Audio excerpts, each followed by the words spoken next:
Hello everyone, कैसे हैं आप सब। एग्जाम ट्रिक्स में आपका स्वागत है। मेरा नाम महेश सोनी है। आज मैं आपको करंट अफेयर की क्लास जो 30 जनवरी 2026 का लेके उपस्थित हुआ हूँ। आपको मैं पढ़ाऊँगा। करंट अफेयर बहुत ही इंपॉर्टेंट होता है। आप चाहे किसी बैंकिंग एसएससी हो गया, बैंकिंग हो गया, या आप रेलवे की बात कर लो। बैंकिंग में बहुत सारे एग्जाम्स होते हैं, रेलवे एसएससी इन सब में बहुत सारे एग्जाम्स होते हैं, राइट। इनके अलावा इंश्योरेंस में आप चले जाओ, इंश्योरेंस या पीएससी की बात करूं, कोई सा भी state PSC like MP PSC हो गया, यूपी पीएससी हो गया, यूके पीएससी हो गया। यूके मतलब उत्तराखंड हो गया, राजस्थान, झारखंड। भाई आप किसी भी स्टेट के लिए ले लो, बिकॉज ये किसी पर्टिकुलर स्टेट की न्यूज़ में नहीं बताता हूँ। तो बहुत इंपॉर्टेंट होता है और इनका रोल किसी एग्जाम में आप देखते हो कि किस किस टाइप के क्वेश्चन होते हैं। मेरा एक सोचना ये रहता है, मानना ये रहता है कि मैं थोड़ा सा डिटेल में, बहुत ज़्यादा डिटेल में तो नहीं बताता, पर थोड़ा सा डिटेल में चीज़ें आपको बताऊं, ताकि वो अगर उससे जुड़ी हुई चीज़ें कुछ भी क्वेश्चन उठा के पूछे तो मोस्ट प्रोबेबली कि आपसे बन जाए। अदरवाइज अगर मैं एक लाइन में क्वेश्चन को करवाऊंगा तो देखो 2 से 4% चांस रहता है कि वो क्वेश्चन आपके सामने फंसे, अदरवाइज नहीं फंसेगा वो चीज़ें डायरेक्टली, ठीक है। तो इसलिए आप उनके बारे में, किसी पर्टिकुलर टॉपिक के बारे में आप जानना सीखो, समझना सीखो, ठीक है। जैसे आज हम चलते हैं, आगे बढ़ते हैं। देखो, यूजीसी ने एंटी डिस्क्रिमिनेशन रूल, जो पुराना वाला हमारा 2012 का रूल था, उसके अगेंस्ट अभी 2026 में एक नया रूल निकाला है। नया रूल निकालने का भी उसका पर्पज़ है, मैं बताता हूँ। देखो, जनवरी अभी 2026 में यूनिवर्सिटी ग्रांट कमीशन, आप इसको यूजीसी बोलते हो, यूनिवर्सिटी ग्रांट कमीशन, यानी विश्वविद्यालय अनुदान आयोग इसको हिंदी में बोलते हैं, इंट्रोड्यूस किया है एक नया promotion of equity in higher education institution regulation. New promotion of equity in higher education institution regulation UGC ने निकाला है 2026 का, जिसमें से ये रिप्लेस करना चाह रहा है पुराना वाला जो अपनी अभी तक 2012 वाला रूल जो है फोर्स में था, अभी तक चल रहा था। इसका ऑब्जेक्टिव क्या होगा कि जो डिस्क्रिमिनेशन होता है उस डिस्क्रिमिनेशन को रोकना हायर एजुकेशन इंस्टीट्यूशन में। But scope of enforcement and mechanism जो है अभी भी सिग्निफिकेंटली एक्सपांड हो रही है, राइट। अब नया वाला क्यों जरूरत पड़ी, वही न्यू रूल्स रेगुलेशन इंट्रोड्यूस। तो देखो, ओवर द पास्ट ईयर बहुत सारी कंप्लेन आ रही थी। कंप्लेन कैसे आ रही थी कि कास्ट बेस्ड डिस्क्रिमिनेशन, जैसे पहले केवल बहुत सारी चीज़ें एससी एसटी को दी जा रही थी, ओबीसी को नहीं मिलती थी, या पीडब्ल्यूडी यानी पर्सन विद डिसेबिलिटी, दिव्यांगजन जो हमारे, उनको नहीं मिलती थी, जेंडर माइनॉरिटी जो होते थे उनको नहीं मिलती थी। बहुत सारे से क्रिटिसाइजेस होते रहते थे टाइम टू टाइम, और इन्फोर्समेंट किसी चीज़ का ढंग से नहीं होता था, वीक इन्फोर्समेंट रहता था। ग्रीवेंसेस रिड्यूसल, यानी किसी परेशानी का जो उसका उसको समाधान है वो नहीं हो पाता था, बड़ा धीमा होता था, कोई अकाउंटेबिलिटी नहीं होती थी। इन सब के चलते अभी यूजीसी नया रूल निकाला है 2026 का, वो चीज़ें हैं। अब हम देख लेते हैं कि भाई पुराने वाले रूल में क्या था। Comparison of UGC anti discrimination rule 2012 and 2026, ये वाला है यूजीसी रूल 2012 का और ये 2026 का। इसका ऑब्जेक्टिव क्या था पहले वाले का, prevent discrimination in higher education, higher education में डिस्क्रिमिनेशन ना हो। अभी जो नया निकला है उसमें इक्विटी को प्रमोट करना, डिग्निटी, सेफ्टी एंड इंक्लूजन, ठीक है। प्राइमरी फोकस पहले वाले का था कि लार्जली एससी एसटी के स्टूडेंट के लिए था। अब वाला जो है एससी एसटी के साथ साथ OBC student, gender minority and PWD candidate यानी दिव्यांगजन भी हमारे सम्मिलित होंगे। कवरेज की बात करी जाए तो मेनली जो स्टूडेंट होते थे पहले एससी एसटी के, उनको कवर किया जाता था। अब जो नया निकला है उसमें स्टूडेंट के साथ साथ जो टीचिंग फैकल्टी यानी teaching staff and non teaching staff, ये इन दोनों और को भी सम्मिलित किया गया, इंक्लूड किया गया, ठीक है। सबसे बड़ी बात जो ध्यान रखने की है कि ओबीसी का इंक्लूजन इस बार नया किया गया। पहले नॉट उसको क्लियरली मेंशन नहीं था, नॉट एक्सप्लिसिटली मेंशन, एक्सप्लिसिटी का मतलब क्लियरली मेंशन नहीं था, लेकिन इस बार क्लियरली एंड फॉर्मली इंक्लूड किया गया है। जेंडर माइनॉरिटी की बात करी जाए तो पहले भी कोई क्लियरली डिफाइंड नहीं था, इस बार क्लियरली प्रोटेक्ट किया गया, मेंशन किया गया, ठीक है। पीडब्ल्यूडी पहले जनरली मेंशन था, लेकिन इस बार क्लियरली स्ट्रेंथन किया गया उसको। ऑनलाइन एंड डिस्टेंस लर्निंग पहले कवर्ड नहीं था, इस बार कवर्ड किया गया है कि ऑनलाइन भी आप कोई कंप्लेन आप लर्न कर सकते हो, कोई कंप्लेन है तो उसको रजिस्टर कर सकते हो। कंप्लेन अथॉरिटी देखो, एंटी डिस्क्रिमिनेशन ऑफिसर पहले देखते थे, अब मल्टी मेंबर इक्विटी कमेटी बनेगी। मल्टी मेंबर बनेगी जिसमें बहुत सारे मेंबर्स होंगे, एक इक्विटी कमेटी बनेगी और उसको एनालाइज करेगी। इंस्टीट्यूशनल बॉडी की बात करी जाए तो पहले इक्वल अपॉर्चुनिटी सेल होता था, अब इस बार इक्वल अपॉर्चुनिटी सेंटर बना है। मॉनिटरिंग मैकेनिज्म में लिमिटेड मॉनिटरिंग होती थी, इस बार equity squad and equity ambassador बनेंगे। और देखते हैं हेल्पलाइन फैसिलिटी पहले अवेलेबल नहीं थी, इस बार 24 घंटे की हेल्पलाइन फैसिलिटी अवेलेबल रहेगी, 24 घंटे आप कर सकते हैं। मोड ऑफ कंप्लेंट की बात करें तो पहले रिटन एंड ऑफलाइन होता था, इस बार ऑनलाइन भी होगा, ऑनलाइन पोर्टल बनेगा, ऑनलाइन के साथ साथ ऑफलाइन जो था उसके साथ साथ ऑनलाइन भी हो गया है, जहां पर ऑनलाइन पोर्टल में आप कंप्लेन कर सकते हो 24 घंटे। टाइम लिमिट पहले 60 दिन का टाइम होता था कि भाई तब तक आपकी सुनवाई होगी, लेकिन अब क्या होगा कि जो मल्टी मेंबर कमेटी बनी है उसमें 24 घंटे के अंदर विदिन 24 आवर्स उसको सुनेगी एंड एक्शन विदिन 7 डेज, 7 दिन के अंदर उस पर निगरानी हो जाएगी। अपील मैकेनिज्म क्लियरली पहले नहीं मेंशन था, इस बार ओम्बुड्समैन एक बैठेगा। पेनाल्टी इंस्टीट्यूशन में एडवाइजरी होता था, मतलब एडवाइजरी इन नेचर पहले होता था, इस बार क्या है कि अगर कोई गलती में पाया गया तो उसकी फंडिंग कट करी ले जाएगी, लॉस ऑफ डिग्री ग्रांटिंग होगी एंड उसको डी रिकॉग्निशन मिलेगा। जैसे रिकॉग्निशन मतलब एक पहचान मिलती थी, इस बार उल्टा होगा, ठीक है। मैंडेटरी रिपोर्टिंग पहले रिक्वायर्ड नहीं होती थी, इस बार बाय एनुअल पब्लिक रिपोर्ट अपनी बाय एनुअल, इसका मतलब साल में दो बार इनकी रिपोर्ट निकलेगी और उस पर जो भी रिपोर्ट होगी उसको यूजीसी सुनेगा, right. Safeguard against false complaint, पहले ऐसा कुछ भी नहीं था, इस बार भी अभी भी फॉल्स रिपोर्ट कर नहीं है।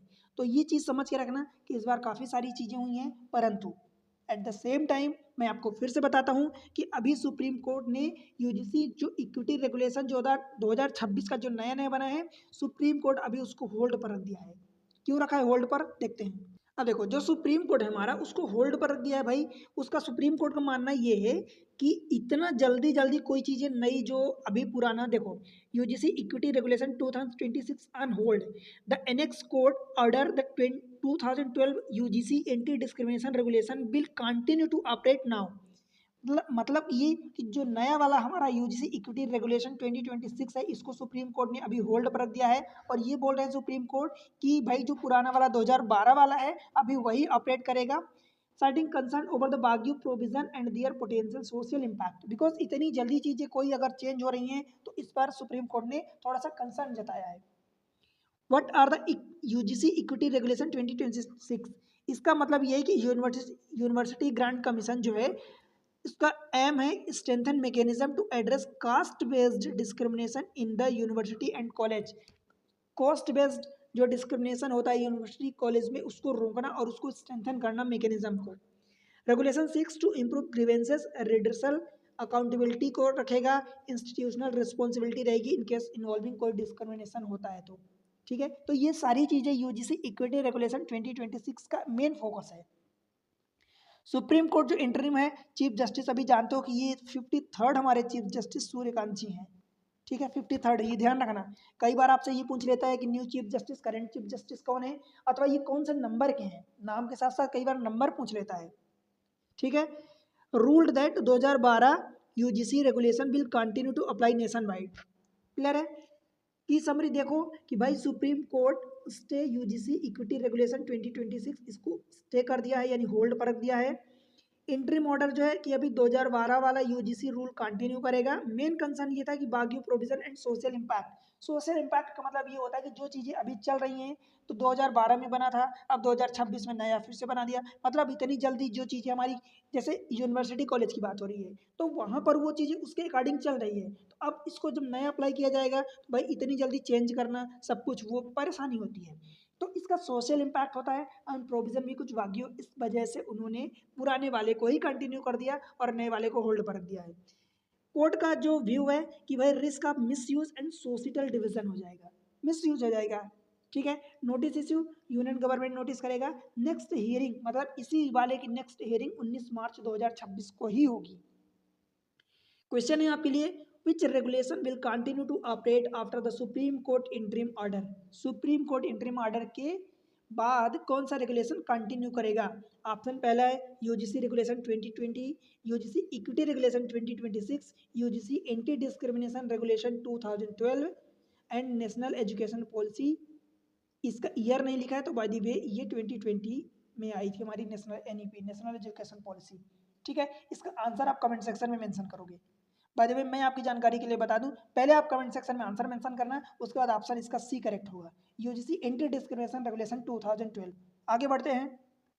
आज के टाइम में अगर बात करी जाए तो हमारा न्यूज़पेपर जो हमारे फिंगर टिप पर हमारी मोबाइल में न्यूज़ आ जाती है और हर क्षण आ जाती है, परंतु न्यूज़पेपर अभी भी, why do newspaper still matter, अभी भी न्यूज़पेपर मैटर करता है। क्यों मैटर करता है भाई, क्या इंपॉर्टेंस है? इंडिया का पहला न्यूज़पेपर कौन था, यहाँ से क्वेश्चन ये बनते हैं। Indian newspaper date 2026 and the power of print. Even at the age of instant news and social media, the newspaper continue to hold a unique place in the Indian democracy. ठीक है, Indian newspaper day 2026 observe 29 जनवरी को, ये ध्यान रखना। एक तो ये question आ सकता है आपके एग्जाम्स में कि इंडियन न्यूज़पेपर डे कब मनाया जाता है, सेलिब्रेट किया जाता है, तो भाई ये 29 जनवरी को सेलिब्रेट किया जाता है। इसके बारे में कुछ background, date and historical background, तो भाई Indian newspaper day observe 29 January every year. The date commemorate, जो पहले लॉन्च किया गया था हिक्की बंगाल गजेट्स, पहला न्यूज़पेपर जो था हिक्की बंगाल गजेट, ये ध्यान रखना। ठीक है, इसको किसने लॉन्च किया था, तो जेम्स अगस्टस हिक्की ने 1780 में कलकत्ता में लॉन्च किया था। अभी कलकत्ता को कोलकाता हम बोलते हैं। 1780, इसका मतलब आप समझ रहे हो कि लगभग 246 साल हो गए हैं भाई, 246 साल, लगभग 250 साल हो चुके हैं। किसने लॉन्च किया था पहला न्यूज़पेपर, जेम्स अगस्टस हिक्की ने लॉन्च किया था। कहाँ लॉन्च किया था, हिक्की बंगाल गजेट्स बंगाल कलकत्ता में लॉन्च किया था 1780, लगभग 250 साल हो गए हैं। तो ये चीज़ें याद रखना, कई बार आपसे डे पूछ लेता है, कई बार पहला न्यूज़पेपर कौन सा था, कई बार पहला न्यूज़पेपर किसने लॉन्च किया था, तो ये सारी चीज़ें पूछता है। कुछ इंपॉर्टेंट न्यूज़पेपर मैं आपको बता देता हूँ और उसके फाउंडर देखो, बंगाल गजेट्स जिसको आप कलकत्ता जनरल एडवाइजर 1780 बोलते हो, इसके फाउंडर जेम्स अगस्टस हिक्की, जिसका नाम अभी हमने लिया। पहला न्यूज़पेपर इन इंडिया था, expose corruption of the Hasting and British officer, ये इंपॉर्टेंट है, इसको ध्यान रखना। उसके बाद एक, कई बार एग्जाम में देखा हूँ कि संवाद कौमुदी न्यूज़पेपर पूछता है, जो 1821 में आया था। इसके फाउंडर राजा राम मोहन राय थे हमारे। बंगाली ये वीकली न्यूज़पेपर थे जिसमें कंपेन अगेंस्ट सती के खिलाफ कैंपेन था, पॉइनरिंग नेशनलिस्ट जनरल था। तो ये बहुत सारे न्यूज़पेपर लगा दिया हूँ मैं, कई सारे। आपको एटलीस्ट इतना तो पता होना चाहिए कि भाई पहला न्यूज़पेपर कौन था, कब लॉन्च हुआ था हमारे इंडिया में, किसने लॉन्च किया था, ये तो पता होना चाहिए। ठीक है, तो ये पहला वाला है, राइट। आगे बढ़ते हैं। नीति आयोग ने एक स्कीम लॉन्च करी है, उसका नाम है संपूर्णता अभियान 2.0, संपूर्णता अभियान 2.0, जिसका aim to achieve just 90 days. किसने लॉन्च किया है, नीति आयोग ने लॉन्च किया है।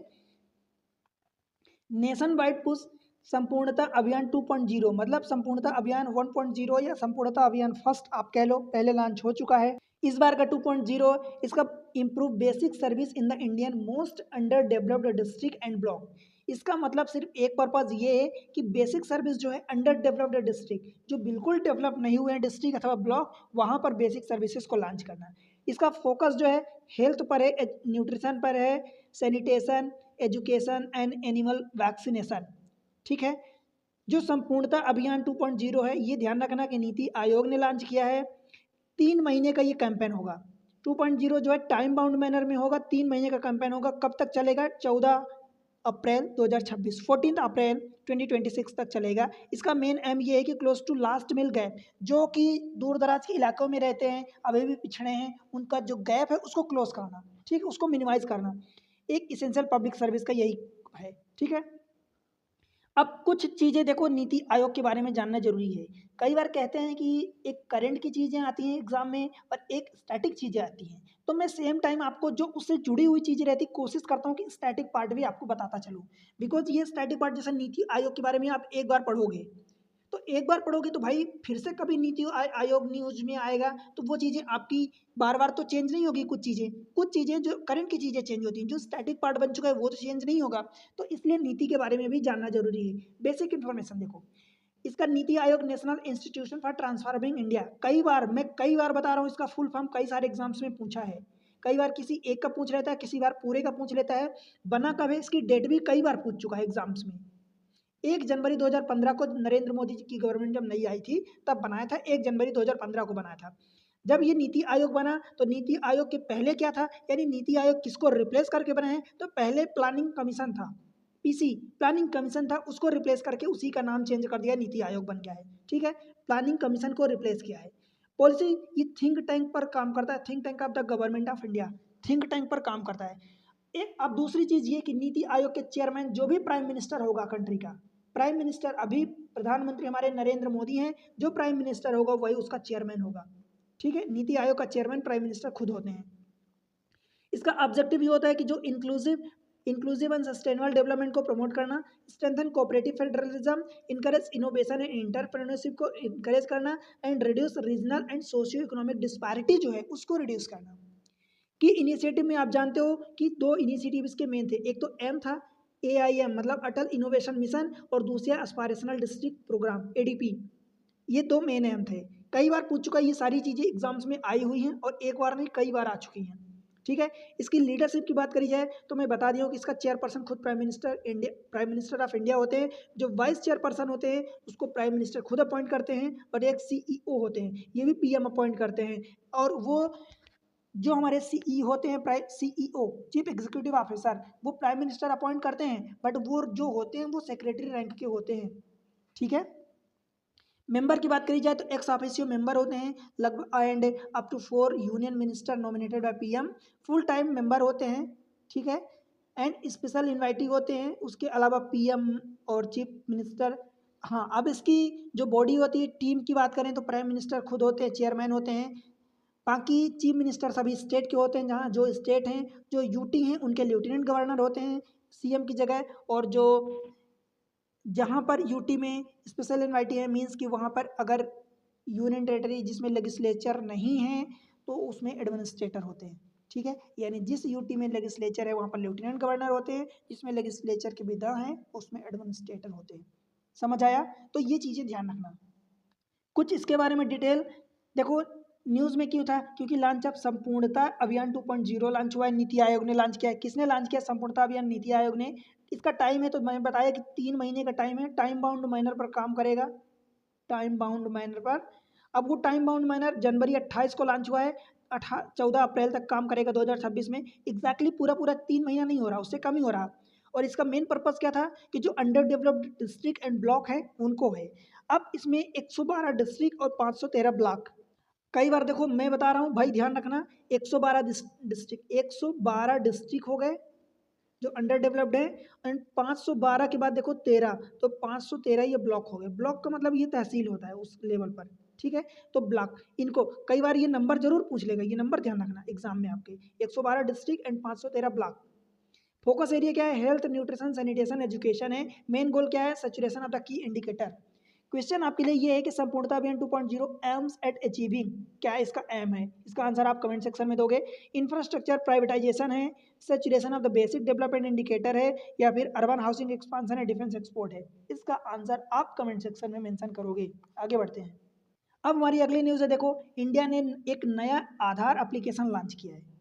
अब आधार नंबर जो होता है, हमने आधार कार्ड बनवाया, आप में से कई लोग होंगे, सबका ऑलमोस्ट होंगे जिनका आधार कार्ड बना होगा।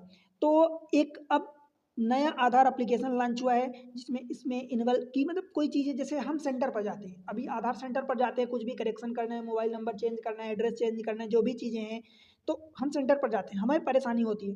तो अब फ्रिक्शन लेस हो जाए, मतलब वो परेशानी कब हो जाए? गवर्नमेंट फ्रिक्शन लेस हो जाए, मतलब परेशानी गवर्नमेंट की, पब्लिक की, सबकी कम हो जाए, जिसके लिए एक नया एप्लीकेशन लॉन्च किया गया है। India has taken another step towards the friction less digital governance. New Aadhaar app launch किया गया है। किसने लॉन्च किया है? New Delhi on the occasion of UIDAI means unique identification authority of India day. इसका दिन UIDAI का दिन होता है, उस दिन लॉन्च किया गया है। इसमें क्या है कि देखो, एक अब UID के बारे में जान लो थोड़ा सा। UIDAI ये एक स्टेचुअरी बॉडी है। अब भाई बॉडी कई टाइप की होती है, एक स्टेचुअरी होती है, एक आपकी कॉन्स्टिट्यूशनल बॉडी होती है। स्टेचुअरी मतलब जो कोई एक्ट बनता है तो एक्ट के थ्रू जो बॉडी आती है उसको स्टेचुअरी बॉडी कहते हैं। और आप सिंपल शब्दों में ये समझ लो कि जो किसी आर्टिकल में मेंशन है, जो पॉलिटी में आप पढ़ते हो कि पॉलिटी में जो कोई आर्टिकल में मेंशन है तो वो हमारी कॉन्स्टिट्यूशनल बॉडी हो जाती है। सिंपल शब्दों में मैं आपको ये समझा दिया, right.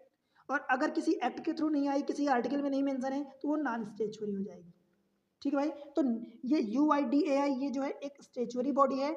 Aadhaar has emerged one of the world largest digital identity system, जो सपोर्ट करता है welfare delivery, financial inclusion and e governance को सपोर्ट करता है। जो नया आधार एप्लीकेशन, इसमें क्या है?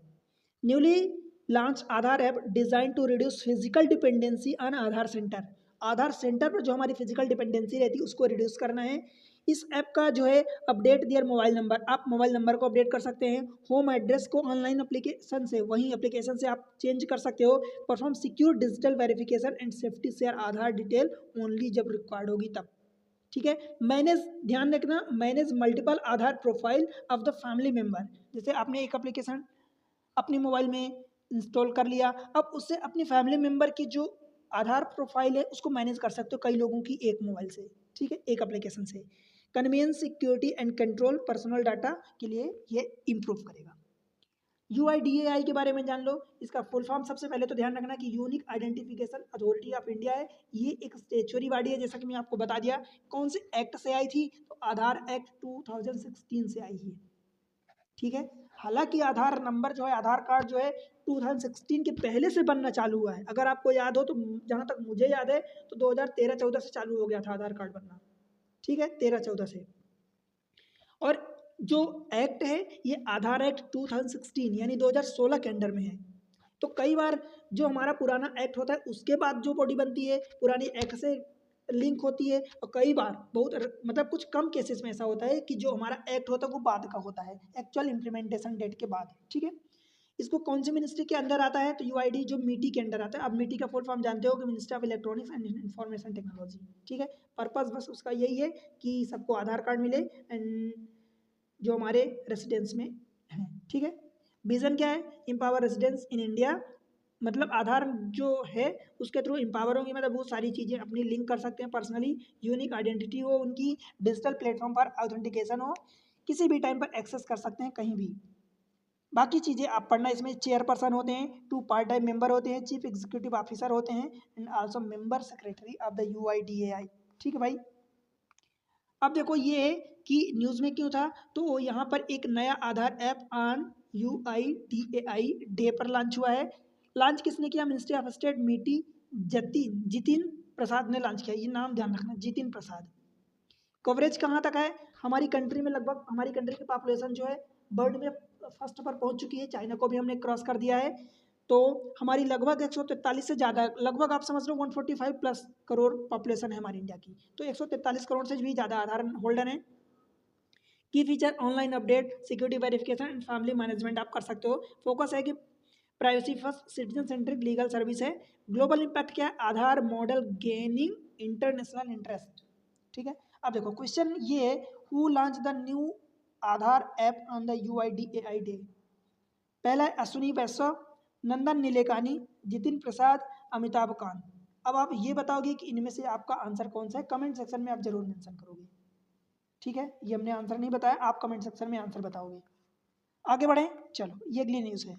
अब देखो हमारा आधार का इंटीग्रेशन हुआ है एक पाथिक मीन के साथ। एक पाथिक नाम का एप्लीकेशन है। पाथिक एक इंडिया का प्लेटफॉर्म है जिस पर हमारा आधार का इंटीग्रेशन हुआ है एंड लॉ इन्फोर्समेंट होगा। इंडिया की journey towards the smart policing, ये हुआ क्या है? Digital initiative from Gujarat. ध्यान रखना कि जो आधार का इंटीग्रेशन हुआ है पाथिक एक सोर्स के साथ, पाथिक वेबसाइट के साथ, पाथिक एप्लीकेशन है क्या, हम उसके बारे में आगे देखेंगे। तो उसके साथ लिंकेज हुआ है। भाई हुआ क्या? तो उस जगह का नाम ध्यान रखना कि ये गुजरात में हुआ है और गुजरात में अहमदाबाद सिटी में हुआ है। ठीक है, गुजरात में अहमदाबाद सिटी में हुआ है। अब है क्या? What is Aadhaar linkage Pathik system? सबसे पहले तो पथिक को जान लो कि एक गेस्ट मॉनिटरिंग सॉफ्टवेयर है। पथिक है क्या? तो पथिक जो है गेस्ट मॉनिटरिंग सॉफ्टवेयर, मतलब ये एक सॉफ्टवेयर है जो गेस्ट को मॉनिटर करता है। अब गेस्ट कैसे? भाई मेहमान मान लो कोई आ रहे हैं, गेस्ट का मतलब मेहमान होता है। तो मेहमान कई जगह होते हैं, जैसे आप हॉस्टल में जाते हो रुकते हो, होटल में जाते हो, कहीं भी जाते हो, तो आप उस जगह की पर्टिकुलर गेस्ट कहलाते हो, गेस्ट माने जाते हो। तो ये गेस्ट को मॉनिटर करेगा, ऐसा एक सॉफ्टवेयर है जो होटल में, PG एकोमोडेशन में, होम स्टे में, to record visitors detail security purpose के लिए। ठीक है, जो विजिटर्स जाएंगे यानी गेस्ट जाएंगे, सिक्योरिटी पर्पज के लिए उनकी डिटेल्स को रिकॉर्ड करेगा। With Aadhaar integration the system now allow instant identity verification through QR code scanning using Aadhaar app. Aadhaar app की हेल्प से आपके QR कोड को स्कैन करेगा। ध्यान रहे कि ये कॉन्सेंट बेस्ड होगा, मतलब आपकी कॉन्सेंट ली जाएगी and does not store Aadhaar number ensuring privacy. Privacy को इंश्योर करने के लिए आधार नंबर को लंबे टाइम तक स्टोर नहीं करेगा। ठीक है, ये प्रोसेस सिक्योर होगी, पेपरलेस होगी एंड इफिशिएंट होगी। मतलब इसमें पेपर का भी खर्चा, एफिशिएंसी बढ़ेगी एंड सिक्योरिटी ठीक रहेगी। ठीक है, समरी की बात करूं तो first Aadhaar linkage policy guest verification system कहाँ लॉन्च हुआ है? अहमदाबाद सिटी क्राइम ब्रांच में लॉन्च हुआ है। जो एप्लीकेशन का नाम है उसका पथिक नाम है, मैं आपको ये बता दिया हूँ कि पथिक उसका नाम है। ठीक है, ये और की फीचर इसका क्यूआर बेस्ड आधार वेरिफिकेशन विदाउट डाटा स्टोरेज। ठीक है, डाटा स्टोर नहीं करेगा, बस कुछ टाइम के लिए, लिटिल बिट टाइम के लिए, मतलब मान लो कि 1-2 दिन के लिए, ऐसा टाइम हालांकि मेंशन नहीं है, बट एक शार्ट पीरियड के लिए ये आपके आधार नंबर को, आपकी जो आइडेंटिटी है उसको रखेगा सिक्योरिटी पर्पज के लिए एंड देन वो डिलीट हो जाएगा। कवरेज इसका है कि 9000 से ज़्यादा होटल जो है गुजरात में उन चीज़ों के लिए है। तो अभी आप समझ लो कि गुजरात बस में लॉन्च हुआ है, गुजरात की अहमदाबाद सिटी में। इसका इम्पैक्ट क्या होगा? Help trace 50+ missing person. अब आप समझो कि कई बार ऐसा होता है कि जब गेस्ट जाते हैं अपनी कोई आइडेंटिटी नहीं देते हैं और पर्सन वहाँ से मिस हो जाता है, तो फिर भाई उनके लिए यही तो काम करता है सिक्योरिटी का, प्राइवेसी का, कि उनको उस आइडेंटिटी के थ्रू सर्च किया जाए। ठीक है, अब Pathik software recently seen in news है क्या? Primarily related to traffic management है क्या? गेस्ट मॉनिटरिंग एंड वेरिफिकेशन है क्या? फिर तीसरा साइबर क्राइम है क्या? चौथा प्रेजेंट एडमिनिस्ट्रेशन। इसका आंसर आप कमेंट सेक्शन में दोगे। ठीक है, चलो अगली न्यूज है सॉलिड वेस्ट मैनेजमेंट रूल 2026 इससे जुड़े हुए SWM solid waste management rule, जो 1 अप्रैल से अभी नया रूल में आएगा। इसका एम क्या है? Reduce landfill pressure. जैसे आप जानते हो कि जो कूड़ा कचरा होता है, कई ऐसी जगह जाते हैं और वहाँ पर एकदम फिल कर देते हैं, लैंडफिल में आप एकदम फेंकते जाते हो, वहाँ पर बहुत बड़े बड़े ढेर लग जाते हैं। तो उस चीज़ को रिड्यूस करना है, reduce landfill pressure, improving recycling. Recycling का मतलब कि एक के बाद उसको रिसाइकिल करते जाओ और नई नई चीज़ें यूज़ करते जाओ अपने काम की। ठीक है, इंश्योर अकाउंटेबिलिटी। जो भी चीज़ें ये कर रहे हैं, आपकी अकाउंटेबिलिटी होनी चाहिए कि आप ऐसा कर रहे हो, क्यों कर रहे हो, कितना अच्छा हो रहा है, कितना खराब हो रहा है, इसके कारण क्या नुकसान हो रहा है। ठीक है, अकाउंटेबिलिटी होनी बहुत जरूरी होती है across the waste management chain. ठीक है, अब what are the solid waste management rule 2026 क्या कहता है? सबसे पहले तो ये जान लो कि सॉलिड वेस्ट मैनेजमेंट रूल ये जो है मिनिस्ट्री MOEFCC के अंदर आता है, मतलब ministry of environment forest and climate change, इसके अंडर में आता है। इसमें क्या है? रिवाइव किया गया रूल को integrate circular economy principle and EPR extended producer responsibility. इसका मतलब समझते हो? एक्सटेंडेड प्रोड्यूसर रिस्पॉन्सिबिलिटी का मतलब ये होता है कि जैसे मान लो कि कोई पाउच बना, अब पाउच बना मतलब उसमें जो प्लास्टिक लगी उसके कारण जो भी आपके इन्वायरमेंट में लॉसेस होंगे, तो जिसने उस पाउच को बनाया है ये जिम्मेदारी उस पर जाएगी। इसी को कहते हैं एक्सटेंडेड प्रोड्यूसर रिस्पॉन्सिबिलिटी, मीन्स जो उसका मैन्युफैक्चरर होगा वो उसकी जिम्मेदारी होगी। Ensuring that waste is treated as a resource rather than burden. मतलब जो बर्डन होता है, बर्डन की जगह आप उसको रिसोर्स के रूप में यूज करो। जैसे मान लो आपने कचरा किया, अब अगर कचड़े अभी कचड़ा है तो उस पर एक माइंड में बर्डन है, भाई इसको ले जाएंगे कहीं रिफिल करेंगे, लैंडफिल करेंगे, कहीं बहुत सारा ढेर लग जाएगा, इससे बहुत सारे प्रदूषण होंगे, पोल्यूशन ये सब होगा। पर अगर उसी की जगह आपको ये पता चल जाए कि भाई इस वेस्ट से हम कुछ ऐसे रिसोर्स पैदा कर सकते हैं, लाइक एनर्जी पैदा कर सकते हैं, प्रोड्यूस कर सकते हैं, या कोई ऐसी यूजफुल चीज़ें प्रोड्यूस कर सकते हैं, तो फिर वो आपका एक असेट या रिसोर्स जैसा लगेगा, बर्डन नहीं होगा। ठीक है, इसका फोकस और है कि reducing waste generation, improving recycle को इंप्रूव करना and minimizing disposal in the landfill. Landfill में जो डिस्पोजल को आप इकट्ठा करते हो उसको मिनिमाइज करना। इसमें क्या है? 4 स्ट्रीम वेस्ट मैनेजमेंट, ये ध्यान रखना कि 4 स्ट्रीम है इसी। कौन कौन सी है? बायोडिग्रेडेबल है, रिसाइक्लेबल है, डोमेस्टिक हजार्डस है एंड सैनिटरी अथवा इनर्ट वेस्ट है। ठीक है भाई, कुछ चीज़ें जान लो साइड में। न्यूज़ में क्यों था? क्योंकि नोटिफिकेशन आया सॉलिड वेस्ट मैनेजमेंट रूल 2026 का। कब से लागू होगा? तो 1 अप्रैल 2026 से लागू होगा। कुछ इसके मैंडेटरी 4 स्टेप सेग्रीगेशन है। इन्वायरमेंटल कंपनसेशन के लिए है, किसके अंडर में आता है? तो आप ध्यान रखना MOEFCC ministry of environment forest and climate change. Core principle जो है सर्कुलर इकोनॉमी एंड पोल्यूटर पे। कौन सी मिनिस्ट्री? जो मैं बता दिया कि ये, इसको आप ऐसा ध्यान रखना, ministry of environment forest and climate change MOEFCC। भाई हर बार इतना बोलना, याद करना, समझना याद तो है, और हर बार बोलना वो लिटिल बिट टाइम कंज्यूमिंग होता है। ठीक है, solid waste management rule 2026 will come into effect from which date? 1 जनवरी 2026, 1 अप्रैल 2026, 15 अगस्त 2026, 2 अक्टूबर 2026। इसका आंसर आप कमेंट सेक्शन में दोगे। बाय द वे इसका आंसर मैं बता देता हूँ, 1 अप्रैल 2026 यानी ऑप्शन सेकेंड से ये अप्लीकेबल होगा। ठीक है भाई, चलो अगली न्यूज़ हमारी है IIP के बारे में। मतलब इंडिया की इंडेक्स ऑफ इंडस्ट्रियल प्रोडक्शन 2 साल के हाई पर गई है, 2 ईयर हाई। कब गई है? दिसंबर, अभी जो पिछला महीना था दिसंबर 2025, 2025 का दिसंबर का महीना, जिसमें से हमारी इंडेक्स ऑफ इंडस्ट्रियल प्रोडक्शन जो होता है आईआईपी, ये ध्यान रखना ये किसके अंडर आता है? MoSPI, MOSPI, ministry of statistics and programme implementation. आप इसको हर बार वो चीज़ें आप क्रिटिकली रूप में आप उसको याद रखोगे तो नहीं याद होता, जैसे मोस्पी हो गया, MOEFCC, ऐसी बहुत सारी मिनिस्ट्री है जिसका शॉर्ट फॉर्म याद रखा करो, और शॉर्ट का मतलब आपको पता होना चाहिए, it should be know, you should be know, ठीक है। 2 साल के हाई पर गया है, कितना गया? 7.8% इन दिसंबर 2025, ठीक है। ध्यान रखना ये डायरेक्ट डाटा पूछेगा एग्जाम में, 7.8% दिसंबर 2025 में ये 2 साल के हाई पर गया है। आपको इसमें ध्यान रखना है, latest data signal improving the demand condition and renewal momentum. अब देखो इंडेक्स ऑफ इंडस्ट्रियल प्रोडक्शन, उसके बारे में ये जान लो कि आईआईपी जो होता है एक की इकोनॉमिक इंडिकेटर होता है जो short term changes in the volume of industrial output, short term के लिए होता है, और शॉर्ट टर्म का मतलब भाई आप समझ लो छोटा टर्म। अब इसको कंपाइल कौन करता है? तो जैसे मैं बताया कि ministry of statistics and MoSPI, ministry of statistics and programme implementation, इसको रिलीज किया है। ये ट्रैक देखो अक्रॉस 3 चीज़ों के, मैन्युफैक्चरिंग में, माइनिंग में एंड इलेक्ट्रिसिटी सेक्टर में। ध्यान रखना मैन्युफैक्चरिंग, माइनिंग, इलेक्ट्रिसिटी, जिसमें से मैन्युफैक्चरिंग सबसे ज़्यादा आता है। Manufacturing carry the highest weightage, और अगर जिस चीज़ का हाईएस्ट वेटेज होता है अगर वो चीज़ें ज़्यादा हैं तो फिर ओवरऑल बढ़ेगा, और जिस चीज़ का हाईएस्ट वेटेज अगर घट जाता है तो रिलेटिवली उतना ज़्यादा नहीं होता, बाकी चीज़ों पर भी डिपेंड करता है, ठीक है। तो manufacturing carry the highest weightage making it's performance crucial for the overall IIP production. अब देख लेते हैं कि न्यूज़ में क्यों था, आईआईपी ग्रोथ 2 साल के हाई पर पहुंची है। अब आईआईपी का ग्रोथ दिसंबर 2025 में कितना था भाई? 7.8% था। ये डाटा ध्यान रखना, 7.8% 2 साल के हाई यानी दिसंबर 2025 में गया है। प्रीवियस मंथ में बात करूं तो यानी नवंबर 2025 में 7.2 था। समझ आया? मतलब ये जो डाटा आपको 7.8, 7.2 लिटिल बिट डिफरेंस दिख रहा है, बहुत छोटा सा डिफरेंस दिख रहा है भाई, ये जब आप उस लेवल पर समझो कि ये कितना बड़ा है अपने आप में, ठीक है, एक पर्टिकुलर सेक्टर की बात हो रही है। तो 7.8% दिसंबर 2025 में जो 2 साल के हाई पर गया है, उसके प्रीवियस मंथ में 7.2% था। अब जो 3 ये आपके फैक्टर थे, एक मैन्युफैक्चरिंग पहला सबसे ज़्यादा वाला, माइनिंग सेकेंड, इलेक्ट्रिसिटी थर्ड, तो सेम चीज़ें मैन्युफैक्चरिंग का कितना हुआ अकेले। तो अब आप समझ लो, जैसे कि मान लो 3 चीज़ें हैं और उनका एवरेज कहीं पर है, तो जो अधिकतम वाली चीज़ें होगी वो एवरेज से ज़्यादा होगी, और जो उसके नीचे यानी मिनिमम वाली चीज़ें होगी वो एवरेज से कम होंगी। तभी तो एवरेज हमेशा बीचों बीच कहीं ना कहीं बीच में ही लाई करता है।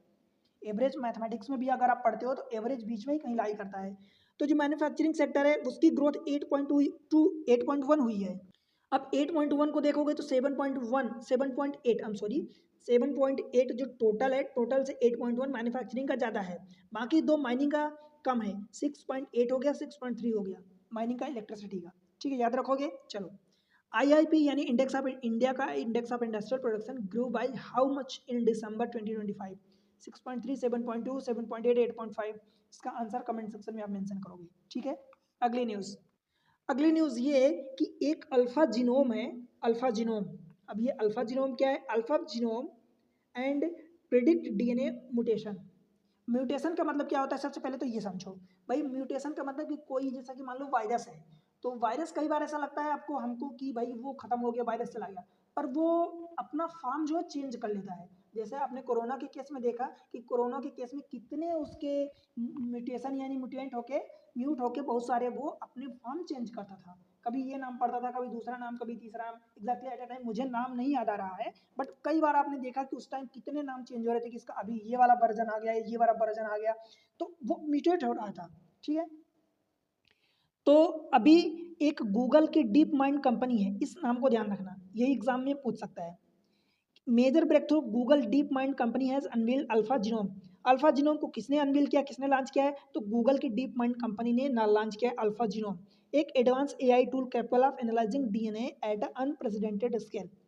अल्फा जीनोम क्या है? अल्फा जीनोम एक आर्टिफिशियल इंटेलिजेंस मॉडल है design to read and interpret extremely long stretch of DNA, right. It can analyse up to 1 million base pair at a time.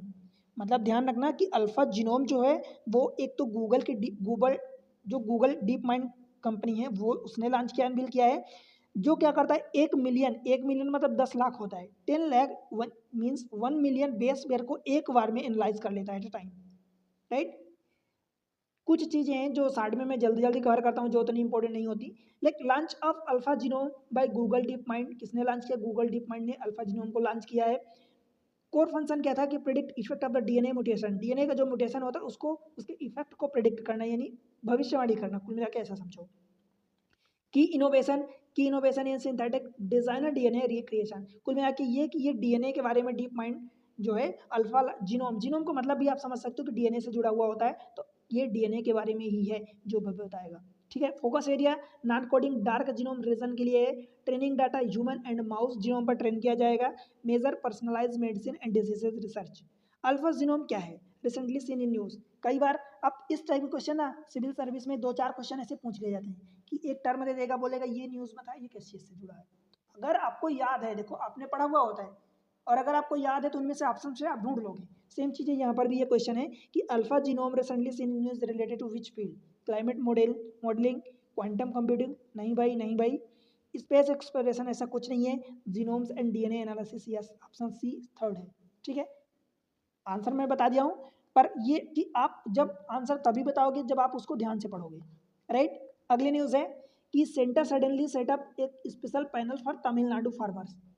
Central government ने एक special panel setup किया है Tamil Nadu farmers के लिए। हुआ क्या actually कि डेडिकेटेड हाई लेवल कमेटी बैठाई गई है फॉर फार्मर, एफपीओ, अब इसको एफपीओ फार्मर प्रोड्यूसर ऑर्गेनाइजेशन बोलते हो। Decision comes soon after the ground level feedback from the farmers highlighting several operational and market related issue थे, जिसमें एफपीओ फंक्शन है, अर्न प्रॉफिट, ये सारी चीज़ें हैं। सेंटर का एम क्या है कि एफपीओ स्ट्रांग बने, मोर सस्टेनेबल बने and better connected to market in Tamil Nadu. Question में आपसे ये पूछ सकता है कि फार्मर ये चीज़ें कौन है, इसका फार्मर का मिनिस्टर कौन है, मतलब कौन से मिनिस्ट्री के अंडर आता है, या उसके मिनिस्टर का क्या नाम है, ये कौन से स्टेट में ये सेटअप किया गया है एक स्पेशल पैनल। तो स्टेट की बात करी जाए तो तमिलनाडु में जो एक MOARD, आप देखो ऐसे ही याद रखोगे, ministry of agriculture research and development. Actually I am sorry, research and development नहीं है, ministry of agriculture and rural development है। तो इसके जो मिनिस्टर हैं वो एमपी के एक्स यानी पूर्व चीफ मिनिस्टर जो हैं शिवराज सिंह चौहान है, शिवराज सिंह चौहान।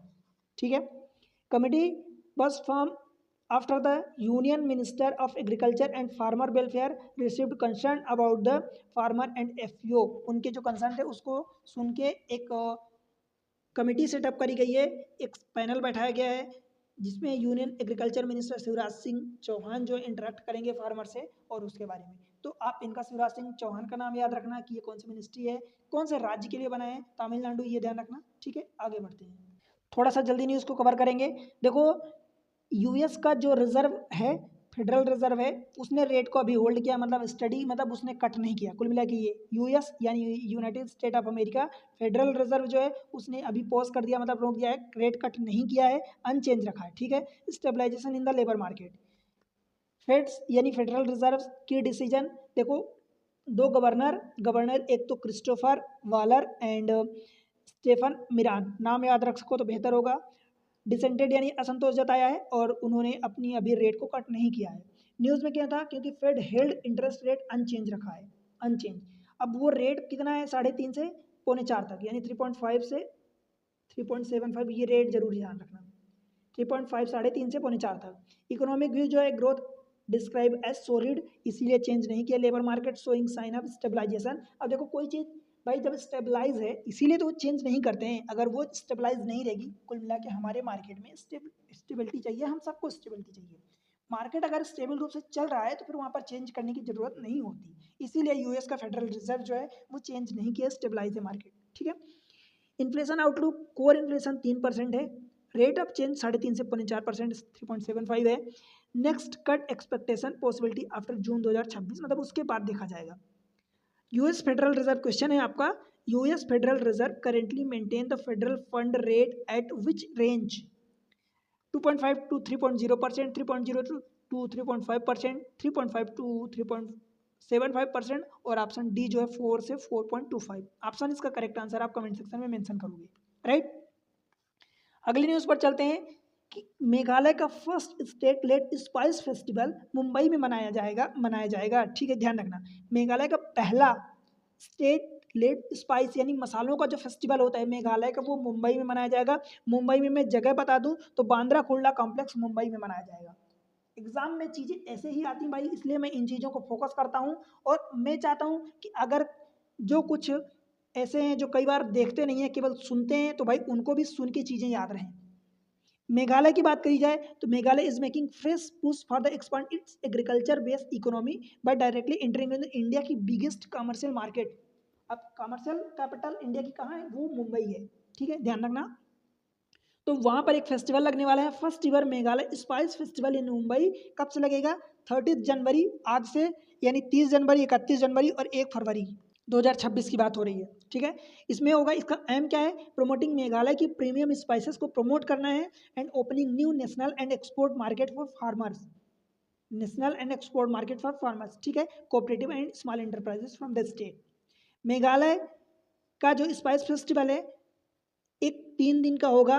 कहाँ लगेगा, तो बांद्रा कुर्ला कॉम्प्लेक्स मुंबई में लगेगा। मेघालय के फार्म प्रोड्यूसर डायरेक्टली अपना जो इंडिया के कमर्शियल कैपिटल में अपना फार्म सेल कर सकेंगे, ठीक है।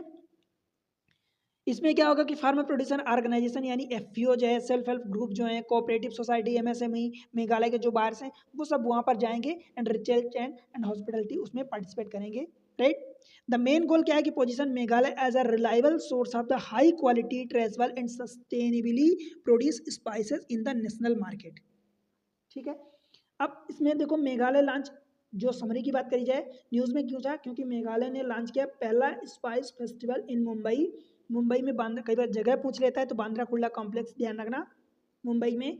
पहला इसका नेम, इवेंट नेम जो है मेघालय स्पाइस फेस्टिवल नाम होगा। 30 जनवरी से 1 फरवरी यानी 3 दिन का ये फेस्टिवल है।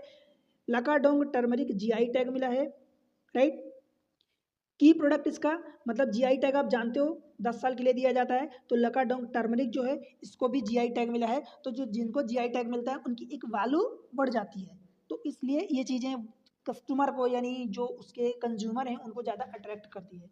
ऑब्जेक्टिव क्या है, तो market access, value addition and higher farmers income. Meghalaya, question है, Meghalaya spice festival 2026 will held in which city, कौन सी सिटी में, न्यू दिल्ली, गुवाहाटी, मुंबई, कोलकाता। तो अभी तो आपके लिए क्वेश्चन का ये आंसर आसान है, कमेंट सेक्शन में मेंशन करना, परंतु जब कुछ टाइम बीतता है, ये चीज़ें जब पुरानी होती तो फिर आपको भूल जाता है एग्जाम में जब आता है, तो थोड़ा सा गौर से पढ़ा करो, राइट। चलो अगली न्यूज़ देखते हैं कि why are the Meghalaya living root bridge nominated UNESCO की हेरिटेज। मेघालय की जो लिविंग रूट ब्रिज है, अब इसका मतलब आप समझो कि थोड़ा सा देखो, यूनेस्को की लिस्ट निकली है जिसमें से मेघालय की जो फेमस लिविंग रूट ब्रिज, अब लिविंग रूट ब्रिज का मतलब कि वहाँ के पेड़ पौधे ऐसे होते हैं कि उनकी जो रूट्स होती है एक दूसरे में फिर इंटरलिंक हो जाती हैं, राइट। और उनसे एक ब्रिज इतनी मजबूत हो जाती है कि वो टाइम के साथ, एज के साथ वो बढ़ती जाती है, उसकी स्ट्रेंथ जो है, ड्यूरेबिलिटी बढ़ती जाती है। देखो, this unique bridge grown naturally from the roots of the rubber fig tree reflect century old indigenous knowledge and sustainably living created by, कौन क्रिएट करता है, तो ध्यान रखना मेघालय में अगर आप जानोगे तो गारो, खासी, जयंतिया 3 ट्राइब है। ये 3 जगह आप समझ सकते हो, Garo, Khasi and Jaintia, left to right ऐसे है ही सही, मतलब फ्रॉम वेस्ट टू ईस्ट। तो यहाँ पर जो दो बाद की जो ट्राइब हैं, दो खासी एंड जयंतिया, इन दोनों ने इसको बनाया है, क्रिएटेड बाय खासी एंड जयंतिया कम्युनिटी। दो कम्युनिटी ने बनाया खासी एंड जयंतिया। अगर मेघालय की बात होगी तो 3 ये ट्राइब आपके नाम, आपके दिमाग में पहले ही आ जानी चाहिए, गारो, खासी, जयंतिया। खासी जयंतिया ने बनाया है, दो बाद वाली खासी एंड जयंतिया कम्युनिटी ने बनाया है। द ब्रिज आर स्ट्रांग होती हैं, इको फ्रेंडली होती हैं and deeply connected to a local culture से कनेक्ट होती हैं। What are the living root bridge है क्या एक्चुअली, तो देखो living root bridge are natural structure form by training of the aerial roots of the rubber fig tree across the river and stream में बनती है over the time, यानी time के बाद, टाइम के साथ साथ दीज रूट्स ग्रो स्ट्रांगर होती है, मजबूत and interlock to form a sturdy bridge, बहुत मजबूत ब्रिज बन जाती है, ठीक है। They are alive and continue to strengthen with the age, age के साथ वो और स्ट्रेंथन होती है, मजबूत होती है। मेघालय की किसने बनाया, these bridge are mainly found in the Meghalaya Khasi and Jaintia हिल, खासी एंड जयंतिया हिल में मेनली पाई जाती हैं। An example of sustainable bioengineering passed through the generation. Question आपका है कि which community is mainly responsible for creating Meghalaya living root bridge, Gond tribe, Khasi and Jaintia tribe, Bhil tribe, Santhal tribe. इसका answer comment section में mention करोगे। अगली न्यूज़ देख लेते हैं, 2-3 न्यूज़ और है, 3-4 फटाफट देख लेते हैं। Why Madhya Pradesh has declared year 2026 year of agriculture. देखो साल 2026 को मध्य प्रदेश की गवर्नमेंट यानी मध्य प्रदेश के चीफ मिनिस्टर मोहन सिंह यादव जी ने डिक्लेयर किया है ईयर ऑफ एग्रीकल्चर यानी कृषि का साल। किसको? 2026 को मध्य प्रदेश ने डिक्लेयर किया है ईयर 2026 को ईयर ऑफ एग्रीकल्चर, जिसमें इसका फोकस ये है कि farming, animal husbandry and allied sector एक बैकबोन है रूरल इकोनॉमी के लिए and long term development strategy के लिए। न्यूज में क्या था कि गवर्नर जो है, अब ध्यान रखना, एमपी के गवर्नर कौन है? मंगू भाई पटेल। मंगू भाई पटेल जो एमपी के गवर्नर हैं, इन्होंने 2026 will be observe at the year of agriculture discuss किया है अभी जो हमारी रिपब्लिक डे परेड हो रही थी एमपी की कैपिटल भोपाल में। ठीक है। Rising agriculture budget and development vision, governor highlight the sharp rise. Governor ने हाईलाइट किया है कि देखो एग्रीकल्चर जो है मध्य प्रदेश का बड़ी तेजी से एक्सपांड हुआ है। जो 600 करोड़ रुपए का था लगभग 2002-3 में, 2002-2003 में 600 करोड़ रुपए का था, वो बढ़ के 600 रुपए कहाँ 600 करोड़ रुपए और कहाँ 27,000 करोड़ रुपए 2024-25 में हो गया है। ठीक है। इसका विजन ये है कि प्रॉस्पेरस फार्मर प्रॉस्पेरस स्टेट। अगर फार्मर हमारे प्रॉस्पेरस होंगे तो हमारा स्टेट भी प्रॉस्पेरस होगा। राइट। 10 फोकस एरिया है including technology transfer, income enhancement, natural farming innovation, digital transparency, marketing expert, ये सारी हैं। ठीक है।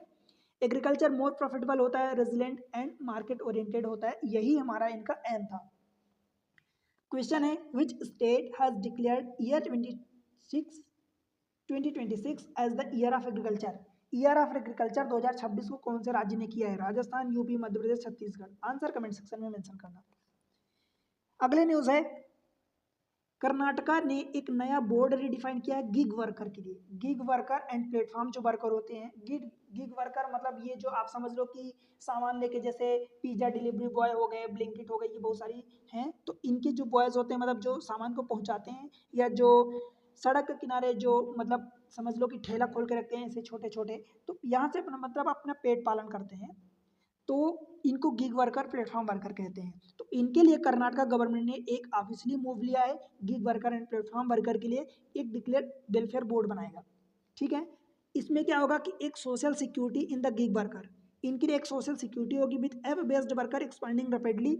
इनका मतलब ये है कि जो एप्लीकेशन बेस्ड वर्कर हैं वो बहुत तेजी से एक्सपांड हो रहे हैं।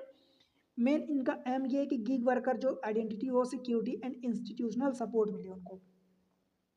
गिग वर्कर वेलफेयर बोर्ड जो बना है कर्नाटका गवर्नमेंट है constituted Karnataka platform based gig worker welfare development board under Karnataka platform based gig worker, जो social security and welfare development act 2025 के अंडर में आता है। इनका मतलब मेन ये शिफ्ट है, shift from policy intent to actual implementation. जो अभी तक पॉलिसी बनती थी अब उस पॉलिसी को शिफ्ट करके एक्चुअल इम्प्लीमेंट हो चीज़ें। समरी ये है, कर्नाटका ने एक नोटिफाई किया statutory gig worker welfare board बनाया है। कर्नाटका लीगल बेसिस क्या है? Karnataka platform based gig worker act 2025 इसके थ्रू बनाया है। Board labour minister ex officio president होंगे। जो की फीचर है mandatory registration of the worker and platform. Funding कहाँ से होगी? Welfare fee, worker contribution and government grants. Government कुछ ग्रांट्स देगी, वेलफेयर का फी होगा एंड वर्कर कुछ कंट्रीब्यूट करेंगे। Significance institutional social security for gig worker. अब देखो क्वेश्चन क्या है, Karnataka gig worker welfare development board has been created under which law? पहला इंडस्ट्रियल डिस्प्यूट एक्ट 1947, नहीं भाई। कोड ऑन सोशल सिक्योरिटी 2020, नहीं। Karnataka platform based gig worker act 2025, और D वाला है फैक्ट्री एक्ट 1948। डी भी नहीं है, सी वाला ये करेक्ट आंसर होगा। बाय द वे आंसर आप खुद निकाला करो। ठीक है भाई, चलो एक दो न्यूज़ और फटाफट देख लेते हैं। India has declared cooking coal को क्रिटिकल एंड स्ट्रेटेजिक मिनरल। जो कुकिंग कोल होता है उसको critical and strategic mineral declare किया है। क्रिटिकल एंड स्ट्रेटेजिक मिनरल जो है गवर्नमेंट ऑफ इंडिया ने डिक्लेयर किया है। Mine and mineral development regulation MMR act इसको बोलते हैं, MMR act 1957। Mine and mineral MMDR होता है actually, mine and mineral development regulation act 1957। This decision align with the national vision Aatmanirbhar Bharat and Viksit Bharat 2047। Coking coal play एक vital role करता है steel production and move aim to reduce imports of the dependence. मतलब हमारे जो import dependence है उसको reduce करेगा, steel के प्रोडक्शन को प्रोडक्शन में बहुत बड़ा इसका रोल रहता है। Strengthen mineral security, promote domestic mining and exploration. Question का आंसर आप दोगे, why does coking coal been declared as a critical and strategic mineral by the government of India? पहला ऑप्शन है increase coal export, to reduce dependence on imported steel, ensure mineral security and support domestic steel, to nationalise the coal mining. इसका answer आप comment section में दोगे। एक छोटी सी news और है, उसके बारे में जान लेते हैं। तमिलनाडु एक नॉलेज सिटी बिल्ड कर रहा है। तमिलनाडु की गवर्नमेंट एक नॉलेज सिटी बिल्ड कर रही है। मतलब है क्या, state into the hub of education. Knowledge city का मतलब बस आप नॉलेज समझ लो। नॉलेज में देखो एजुकेशन आ जाता है, रिसर्च आ जाता है, इनोवेशन आ जाता है। तमिलनाडु के जो सीएम है एम के स्टालिन, इन्होंने एक फाउंडेशन स्टोन रखा है Tamil Nadu knowledge city, large scale integrated knowledge ecosystem. इसका इनिशिएटिव का एम क्या है कि bring together higher education institution, research and development, technology and entrepreneurship to drive long term economic growth and position Tamil Nadu की जो ग्लोबल लेवल पर एक बनाए। ठीक है, इसका विजन एंड ऑब्जेक्टिव क्या है नॉलेज सिटी का? देखो तमिलनाडु का एक comprehensive knowledge driven ecosystem that integrate education, research and innovation and enterprises में इन सबको एक कनेक्ट करे। And project six to foster collaboration, इन सबका कोलेबोरेशन हो between university, research institution, startup, industry player, right, and single platform for learning and innovation. The state aim to enhance skill development, promote cutting edge research, sustainable economy. Tamil Nadu government ये चाहती है और competitiveness बना रहे। अब question देखो, what is the primary objective of the Tamil Nadu knowledge city project? पहला है expansion of the industrial manufacturing unit, दूसरा है development of the tourism hub near Chennai, तीसरा है integration of the higher education, research and development, technology and entrepreneurship, चौथा establishment of a new administrative capital. भाई तमिलनाडु का देखो, सबसे पहले तो आप ये ध्यान रखना कि उस प्रोजेक्ट को नाम देते हैं नॉलेज हब, याद रखोगे नॉलेज सिटी। तो नॉलेज सिटी, नॉलेज का मतलब देखो इंटीग्रेट करना higher education, research and development, technology, entrepreneurship. इसका आंसर आप एक बार सोचना, कमेंट सेक्शन में बताना, एंड देन इसका आंसर मैं बता रहा हूँ, ऑप्शन सी होगा। ठीक है, तो इस तरीके से आज का ये करंट अफेयर कंप्लीट होता है। आप एग्जाम ट्रिक्स पर सपोर्ट करो।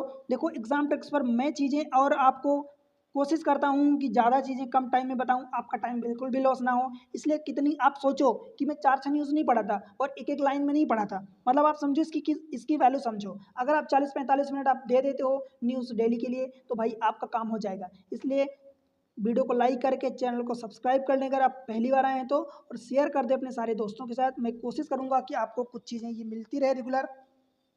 बाकी आप पर है कि आप किस तरीके से ये न्यूज़ चाहते हो, एक लाइन में चाहते हो, थोड़ा सा डिटेल इसी टाइप से चाहते हो, या और डिटेल में चाहते हो, ये सब कुछ आप पर है। पर मैं कोशिश करता हूँ कि भाई आपका थोड़ा सा डिटेल में भी मिल जाए और ज़्यादा न्यूज़ भी कवर हो जाए जो आपके एग्जाम पॉइंट ऑफ व्यू से इंपॉर्टेंट होती है। मिलते रहें, कमेंट सेक्शन में अपना सुझाव जरूर दें। अगले लेक्चर में मिलते हैं अगले दिन के लिए, तब तक के लिए बाय बाय।